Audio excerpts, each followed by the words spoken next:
Okay. So, we all live in a world where it's all about sustainability and organic food and gluten-free and riding bicycles. So I'm going to talk about permaculture. Permaculture stands for permanent agriculture, essentially. In effect, it stands for permanent culture. It was originated by Bill Mollison and David Holmgren in Australia in the 1970s. What permaculture essentially is a design science focused around the establishment of sustainable closed-loop systems that benefit all of human endeavors, from your food, your energy, your shelter, any kind of resource. Now, permaculture practitioners are referred to as permaculture designers, which are certified through the Permaculture Research Institute of Australia. This is my certification as a permaculture designer. Essentially, that means that as a permaculture designer, what we do is we create closed-loop systems which mimic natural ecological process as they exist in nature. So essentially, if you look at the example of a forest, nobody goes out into the forest and waters the forest and fertilizes the forest and prunes the trees.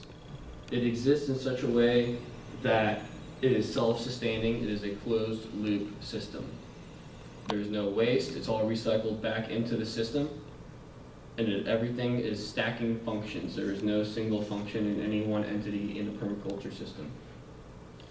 In permaculture, what you do is you speed up natural succession as it occurs in nature. So if you look at an empty lot and you see weeds growing everywhere, what that is disturbed land. And those weeds grow there because the land has been disturbed, and those weeds are meeting necessary requirements for that area. So you take yourself into a situation where you want to build an abundant foodscape, and you speed up that succession. So instead of letting nature build its weeds and its pioneer plants, which are bringing nutrients into that disturbed area, you do that yourself, and you create a forest. You establish a forest, a food forest. And when you do that, you stack functions, like I said just a moment ago. So nothing is alone in this system. In permaculture, you're creating a food forest in exactly that term.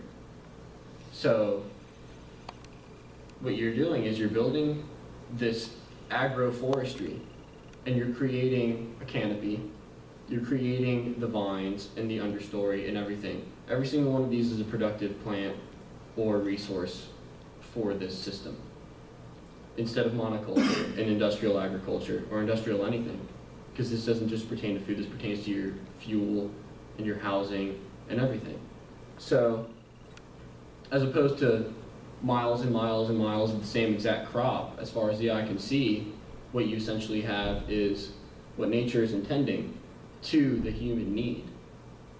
So you're not only creating a sustainable solution for the future, but you're implementing a reparative effort for what's already been done. Because you're building forest, you're building ecosystem, you're building habitat.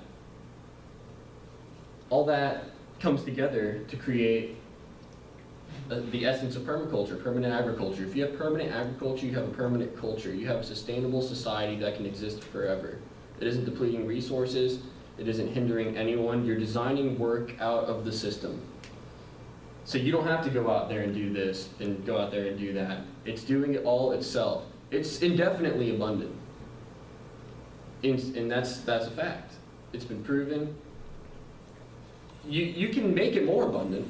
You can go out there and you can do what's necessary to have a higher yield and have more crops and more productivity, but you really don't have to. You could.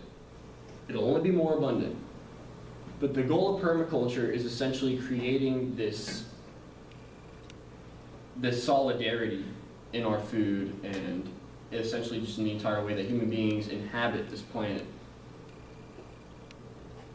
It really is going beyond sustainability and beyond recycling Because this is a system that harvests its own water, it stores its own water, it recycles it through the system, and the only role you have after its implementation is to essentially reap the benefit from it. And you're reaping it directly and indirectly because you're reaping it from the produce, you're reaping it from health benefits by living in that kind of an environment where you're harvesting your own naturally sourced food.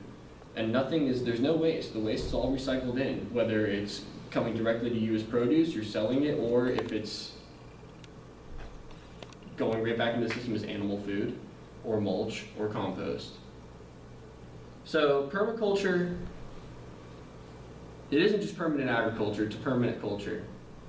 And what it does for us as a whole is it gives us a scope of assessing an entire unit instead of assessing our needs as people. We all know what our needs are as people, but we also need to factor in what we need as a society and as a culture and as a race, and more importantly than anything, as an entire planet.